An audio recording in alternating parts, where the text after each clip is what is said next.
Okay, great work. You've now made it all the way to the advanced section of the Strong Side Splits program. And this is where you either get very close to entering the full side splits or you actually do achieve the full side splits. And also you'll find that you have at least the beginning of real strength there at your maximum range of motion. And like last time, if this is the first video that you've seen of this Strong Side Splits program, then I encourage you to start at the first introduction video. See, the sessions that follow from here on are the advanced sessions of this program, and it's expected that a participant would really train through all of the preceding videos to build a solid foundation of strength and flexibility before attempting the advanced sessions, because, well, they're really just too hard to do correctly with no previous training. And I say that to prepare you, not to discourage you, okay? I only want you to be ready for the advanced training, and you will be ready if you work through all of the beginner sessions and all of the intermediate sessions. And if you've worked through the program with focus and care and intent, and you didn't rush through each rep like it's part of some mindless aerobic workout, then you can definitely expect good progress. But before that, let's check out the exercises we'll be using in the advanced sessions, starting with the most important and the most specific exercise for the strong side splits, the side splits.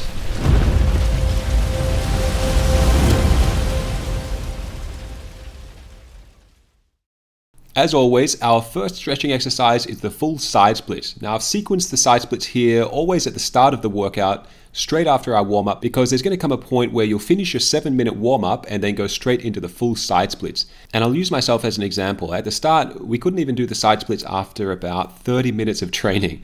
Then, at least for me, I eventually did achieve the full side splits in week 3, session 9, in the third cycle, after about 21 minutes of training. And then in week 5, session 15, I did the full side splits in the second cycle with about 17 minutes of training.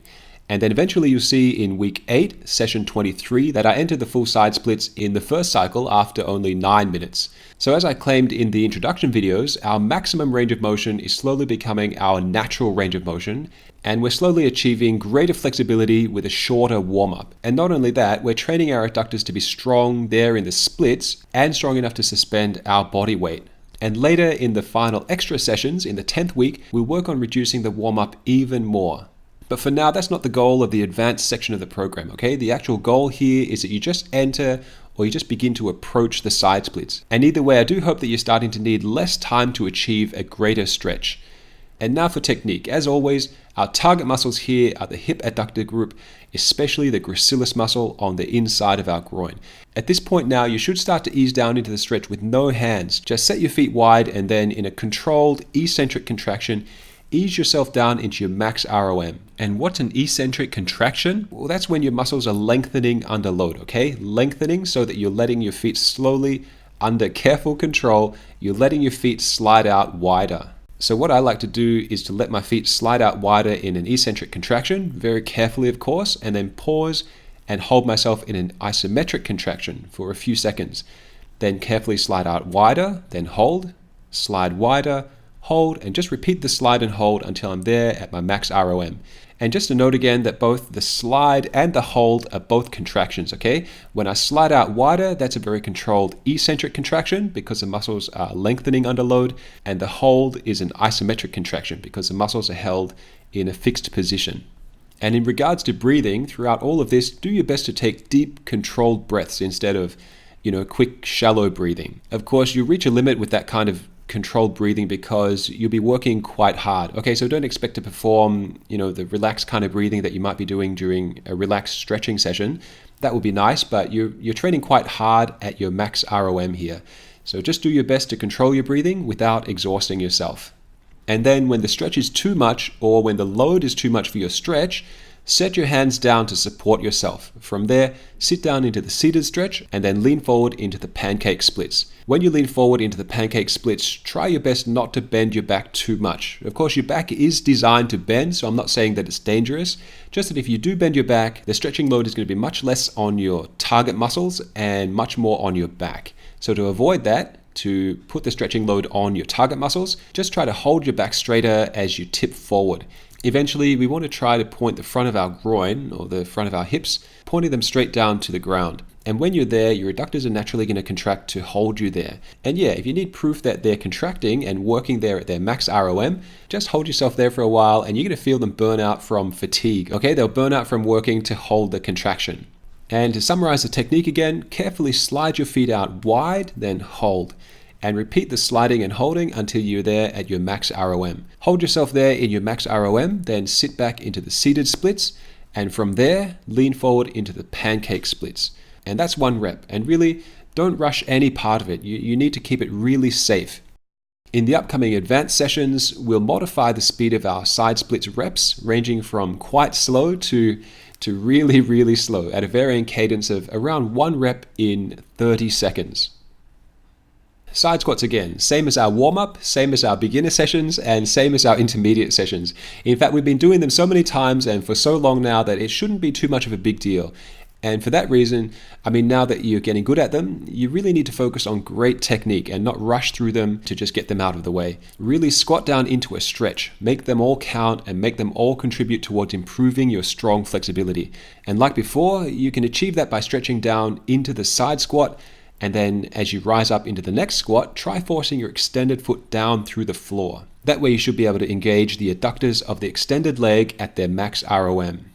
If you can't really feel a stretch in your adductors on the inside of your hips, then you need to set your feet wider. Of course, everyone's different, so you'll just need to adjust your position so that it works for you.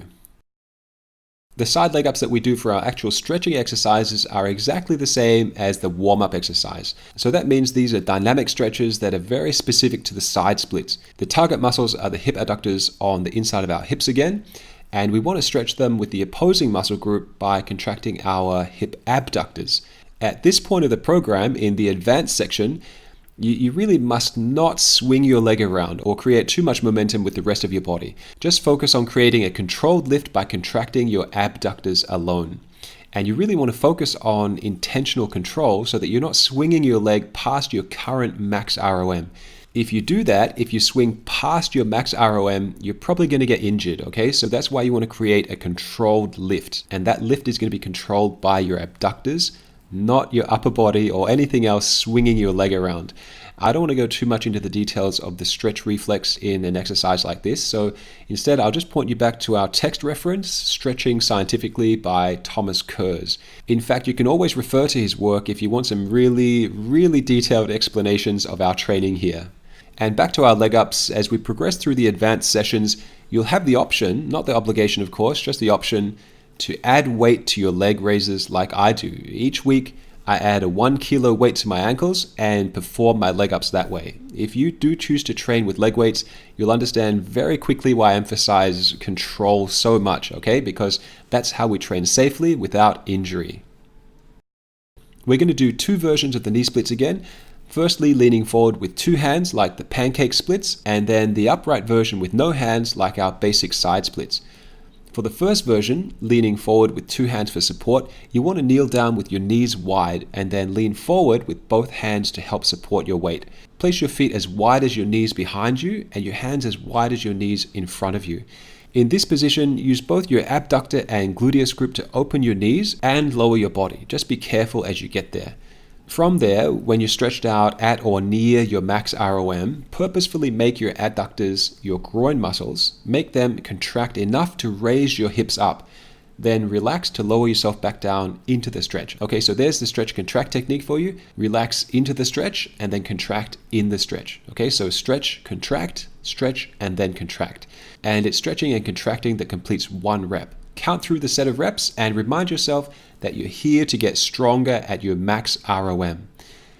And then for the upright knee splits with no hands for support, I'll remind you firstly to really be careful not to injure yourself by entering a range that you just can't handle yet, or by rushing into your max ROM.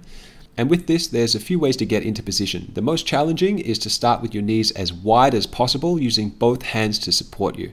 And from there, removing your hands and lifting your body upright and suspending it there. If you really want to try this method, be very careful. The second method is much, much safer. And you'll want to start by kneeling with your body upright first with no hands. Then carefully, just work your knees wider and carefully extend your adductor stretch from there. You might not be able to go as far, but you'll definitely achieve a good stretch and train the strength of your adductors. And finally, a really important point about positioning is this. Make sure you're making a straight line from your shoulder through your hip and knee. So push your hips forward so your whole body from your shoulders to your knee is in one straight line down. If you don't hit that position correctly, then you won't stretch your adductors correctly either.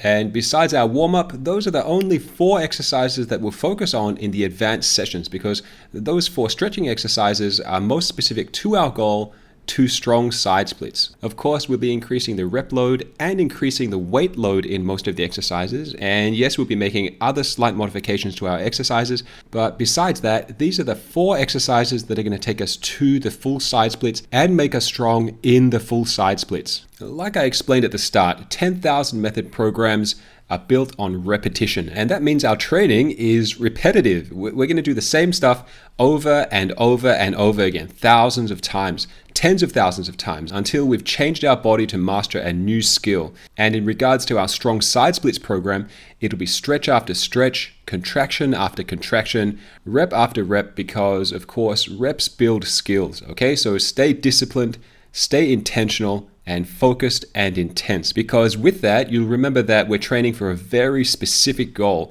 to get strong side splits. And you'll see that these 4 exercises with their various modifications will take us to our goal. Remember that, and you'll be training intelligently, right? And with that intelligence, let's start our first session of the advanced section of our strong side splits program.